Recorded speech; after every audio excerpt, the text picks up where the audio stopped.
Hi ಎಲ್ರಿಗೂ welcome to my YouTube channel. ಇವತ್ತು ಏನು ಬ್ಲಾಗ್ ಅಂತಂದರೆ ಉಡುಪಿಗೆ ಹೋಗ್ತಾ ಇದ್ದೀನಿ. ಇದು ಸೆಕೆಂಡ್ ಟೈಮ್ ಉಡುಪಿಗೆ ಹೋಗ್ತಾ ಇರೋದು ನಮ್ಮ ಫ್ರೆಂಡ್ ಮನೆಗೆ. ಸೊ ಹಾಗಾಗಿ ಬ್ಲಾಗ್ ಮಾಡೋಣ ಅಂತ ಹೇಳಿ ಬ್ಲಾಗ್ ಸ್ಟಾರ್ಟ್ ಮಾಡ್ತಾ ಇದ್ದೀನಿ. ಸೊ ಬಸ್ ಇರೋದು ಒಂದು 7:30ಗೆ ಬಸ್ ಇರೋದು. ಸೊ ಇವಾಗೆಲ್ಲ ಹೊರಡ್ತಾ ಇದ್ದೀನಿ. Once again welcome back to Kavegowda YouTube channel.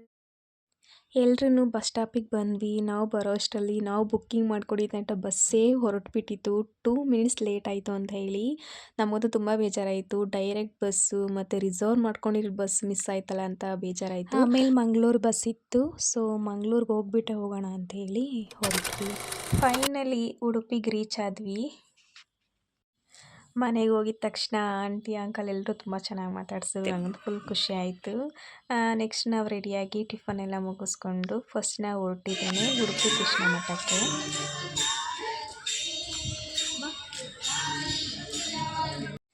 ಇದು ಸೆಕೆಂಡ್ ಟೈಮ್ ಉಡುಪಿ ಕೃಷ್ಣ ಮಠಕ್ಕೆ ಬರ್ತಿರೋದು. ಫಸ್ಟು ಕಾಲೇಜ್ ಕಡೆಯಿಂದ ಟ್ರಿಪ್ಪಿಗೆ ಬಂದಾಗ ಬಂದಿದೆ.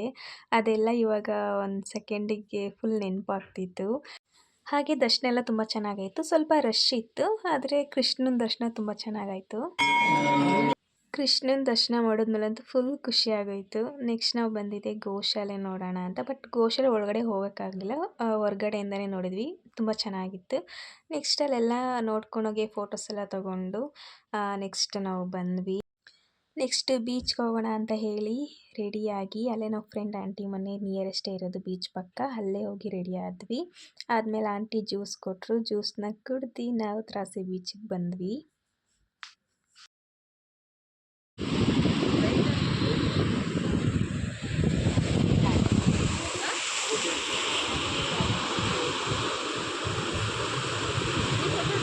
ಬೀಚಲ್ಲಂತೂ ಫುಲ್ ಎಂಜಾಯ್ ಮಾಡಿದ್ವಿ. ಸಖತ್ತಾಗಿತ್ತು ಮಾತ್ರ ಫೀಲು. ಮತ್ತು ನಾವು ನೀರು ಫುಲ್ ಒಳಗಡೆ ಇಳಿಲಿಲ್ಲ, ಯಾಕೆಂದರೆ ತುಂಬ ಅಲೆ ಬರ್ತಿತ್ತು. ಹಾಗಾಗಿ ಮೇಲ್ಗಡೆನೇ ಆಟ ಆಡ್ಕೊಂಡ್ವಿ. ತುಂಬ ಚೆನ್ನಾಗಿತ್ತು.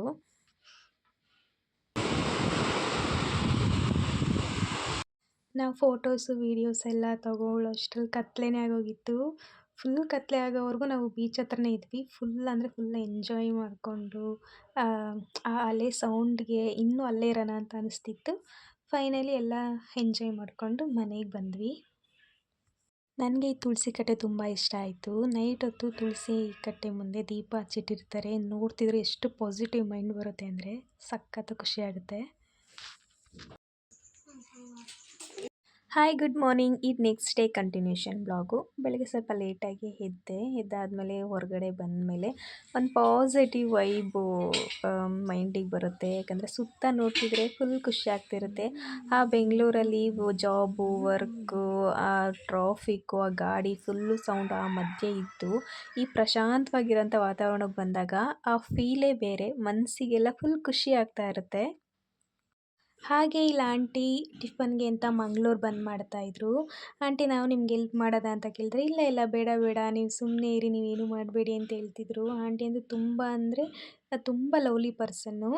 ಹಾಗೆ ಆಂಟಿ ನೀವು ಹೆಂಗೆ ಮಾಡ್ತೀರಾ ಮಂಗಳೂರು ಬನ್ನು, ನಾವು ಮನೇಲಿ ಮಾಡ್ರೆ ಹಿಂಗೆ ಬರೋದೇ ಇಲ್ಲ, ನಮಗೂ ಸ್ವಲ್ಪ ಟಿಪ್ಸ್ ಹೇಳಿ ಅಂತ ಹೇಳಿ ಹೇಳ್ಸ್ಕೊಂಡು ಮಾತಾಡ್ತಾಯಿದ್ವಿ. ಮಂಗಳೂರು ಬನ್ನಂತೂ ತುಂಬ ಟೇಸ್ಟಿಯಾಗಿ ಯಮ್ಮಿಯಾಗಿ ಚೆನ್ನಾಗಿತ್ತು. ನೆಕ್ಸ್ಟ್ ನಾವು ರೆಡಿಯಾಗಿ ಕೋಡಿ ಬೀಚಿಗೆ ಹೊರಟ್ವಿ. ಅಲ್ಲಿ ಮ್ಯಾಂಗ್ರೋವ್ ಫಾರೆಸ್ಟ್ ಎಲ್ಲ ನೋಡೋಣ ಅಂತ ಹೇಳಿ. ತುಂಬ ಚೆನ್ನಾಗಿದೆ. ಕೋಡಿ ಬೀಚ್ಗೆ ಹೋಗ್ಬೇಕಾದ್ರೆ ಈ ಥರ ಬೋಟಲ್ಲಿ ಹೋಗಬೇಕು. ಆ ಫೀಲ್ ಅಂತೂ ಸಖತ್ತಾಗಿರುತ್ತೆ. ಚೆನ್ನಾಗಿತ್ತು. ಹಾಗೆ ನೋಡಿಕೊಂಡು ಮ್ಯಾಂಗ್ರೋವ್ ಫಾರೆಸ್ಟ್ ನೋಡೋಣ ಅಂತ ಹೇಳಿ ಬೋಟಲ್ಲಿ ಹೊರಟ್ವಿ.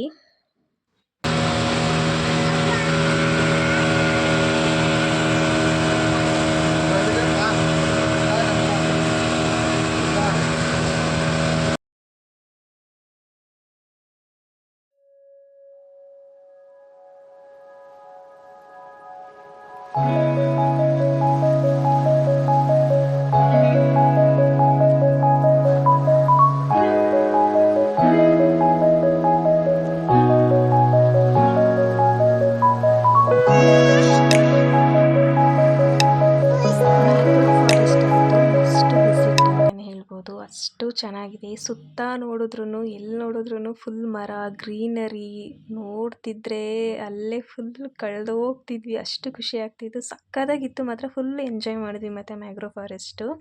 ಹಾಗೆ ಹಿಂಗೆ ಬರಬೇಕಾದ್ರೂ ಅಷ್ಟೇ ಎಷ್ಟು ನೋಡಿದ್ರೂ ಫುಲ್ಲು ಖುಷಿ ಅಂದರೆ ಫುಲ್ ಖುಷಿ ಆಯ್ತು ನಂಗಂತೂ ಸಖತ್ ಇಷ್ಟವಾಗಿದ್ದ ಪ್ಲೇಸ್ ಅಂದರೆ ಮ್ಯಾಂಗ್ರೋವ್ ಫಾರೆಸ್ಟು. ನೆಕ್ಸ್ಟು ಡಾಲ್ಫಿನ್ ನೋಡೋಣ ಅಂತ ಅಂದ್ಕೊಂಡ್ವಿ. ಬಟ್ ಆದರೆ ಡಾಲ್ಫಿನ್ನು ಈ ಟೈಮಲ್ಲಿ ಕಾಣಲ್ಲ ಅಂತ ಹೇಳಿದ್ರು. ಹಾಗಾಗಿ ಅಲ್ಲಿ ಹೋಗೋಕ್ಕಾಗಲಿಲ್ಲ. ಆಗಲೇ ನಾವು ಅಲ್ಲಿ ಮ್ಯಾಂಗ್ರೋವ್ ಫಾರೆಸ್ಟ್ಗೆ ಹೋದಾಗಲೇ 6 ಆಗೋಗಿತ್ತು. ಹಾಗಾಗಿ ಡಾಲ್ಫಿನ್ನ ನೋಡೋದಕ್ಕಾಗಲಿಲ್ಲ. ಹಾಗೆ ಅಲ್ಲಿ ಬಂದರ ನೋಡಿಕೊಂಡು ಫುಲ್ ಎಂಜಾಯ್ ಮಾಡ್ಕೊಂಡು ಮನೆಗೆ ಬಂದ್ವಿ.